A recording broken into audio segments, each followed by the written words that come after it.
recharge my energy. I no get time for. I was scared he was gonna kill me. So earlier this week, ex-police officer Amber Guyger was convicted to 10 years in prison for the murder of Botham Jean back in September of 2018. The trial lasted 2 weeks and ended on October 1st with Guyger being sentenced to 10 years in prison. Guyger's defense argued that she mistook John's apartment for her own, and in that moment was responding to what she perceived was an intruder in her home. I said, "Let me see your hands, let me see your hands." You had the gun. And why did you shoot Andrew? I was scared he was gonna kill me. And y'all, I mean, they really tried their hardest to paint this woman out to be little Miss Sally Sue that came home from a long day at work and accidentally shot somebody. But the prosecution wasn't having it. They was dropping receipts on top of receipts on top of receipts.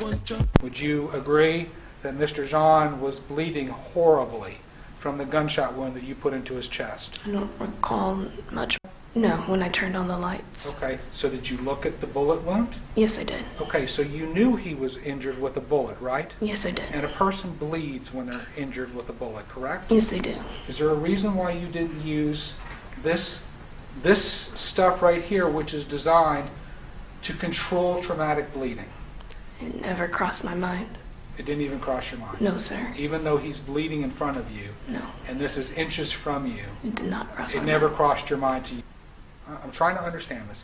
Other than with just one hand periodically with interruptions doing some compressions, did you really do anything else to try and help Mr. Jean?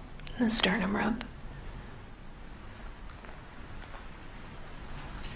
The prosecutor brought attention to the fact that Guyger basically didn't do all that she could have done to save John's life and or to prevent the situation from occurring. She was doing all of that crying in the courtroom about how she was so sorry and about how it was an accident, but at the scene of the crime, she didn't take the necessary precautions to ensure that John had a chance at life. They even have a video of her asking responding officers if she should turn off the police car cam, which was basically a blatant attempt to cover her ass.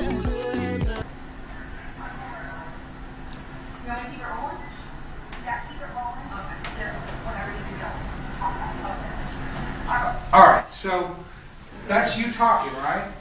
Yes, sir. You're not crying like you are today. You're asking her, should I keep this thing rolling? What are you talking about? It's a in-car video. Right. So you're talking normally, and you say, should I keep this thing rolling? Yes, sir. Okay, and Sergeant Valentine tells you, yeah, keep it rolling, but just don't say anything, right? Yes, she does. Okay. And so I'm gonna say this, I 100% agree with the prosecutor. This woman was a trained police officer, which means she's supposed to be more vigilant and aware of her surroundings than the average old civilian. She isn't allowed to use the excuse of, I made a mistake. Police officers make mistakes and people die. You should be trained to know better. This woman, Amber Guyger, was just far from what is ideal for a police officer in America. Not only was she negligent and absent-minded, but the prosecution also brought attention to some racist text messages exchanged between her and a fellow co-worker.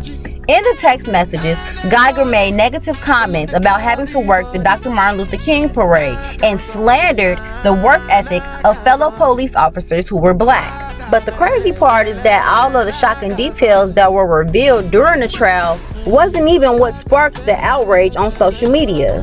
The actions of the victim's brother after the trial had black social media upset. Autocrats would be the best thing that both of them would want you to do. Again, I love you as a person,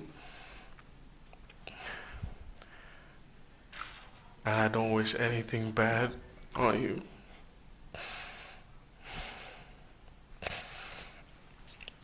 I don't know if this is possible, but can I give her a hug, please? Please? Yes.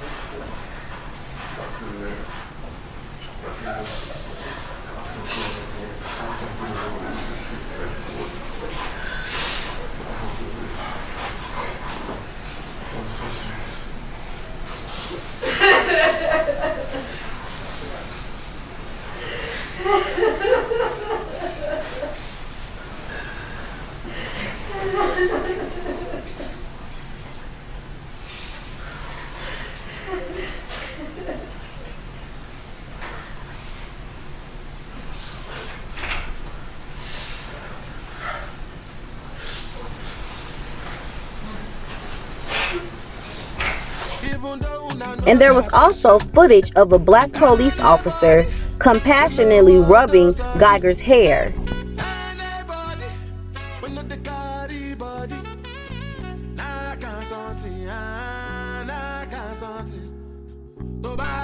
Not only did the victim's brother forgive Guyger, but the Judge Tammy Kemp, also gave her a hug. We were told that she read a Bible verse with Amber Guyger, and then they prayed together. It was Judge Kemp leading that prayer, and her hug, along with the same hug you saw from the brother of Botham Jean, the judge herself. Many on social media were outraged at the sympathy Guyger received from the victim's brother, the judge, and the police officer. For a lot of people, it was just too much to stomach, and many wondered would the same treatment be extended if she was black, or if the roles had been reversed. It even sparked a conversation about whether or not Christianity has weakened the black community. Now, I'm not going to sit up here and bash Botham Jean's brother for forgiving and hugging Amber Guyger like I saw a lot of y'all doing on social media, because I do think it's important to remember that he is a child that's just trying to process and grieve his brother's death the best way he knows how. And I don't fault him for that. I don't necessarily feel him forgiving her was a good or bad thing in this situation. I just simply believe that the sentiment and mentality that it perpetuates isn't the best thing for Black America. We as a people just can't afford to keep forgiving the people who wrong and oppress us. There has to be consequences in order for people to know not to fuck with you. The concept of forgiveness is a beautiful idea, don't get me wrong, but it is not always practical or conducive to progress. Now, initially, I was really conflicted about this because I myself am a Christian and I understand the desire to forgive, not just for the sake of forgiving, but for your own sanity. Some people can't go through life harboring hatred in their heart towards people because eventually it will consume them and drive them insane. But on the opposite end of the spectrum, I also consider myself to be a member of the Black Power community. And I have to say, the optics of the whole thing was really disturbing and unsettling for me personally. Now, as far as Christianity weakening the Black community, I don't know nothing about that. Did whites misinterpret the Bible to make slaves think that their enslavement was righteous and ordained? Yes. Did all slaves on the plantation believe that shit? I don't think so. And it's evident in the fact that so many of them ran away. People who believe that slavery is God's will for them don't run away. Not to mention, it's common knowledge that slaves held secret services in which they identified with the children of Israel and saw themselves as God's chosen people. Martin Luther King was a Christian. Rosa Parks was a Christian. Harriet Tubman was a Christian. Were they all complicit in their oppression? Jesus Christ himself went against the grain and challenged authority and died for it.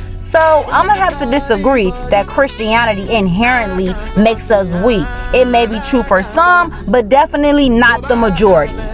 Now, the people who I have the biggest bone to pick with in this whole ordeal is Judge Tammy Kemp with her hugging ass and the damn police officer who want to do murderer's hair at work.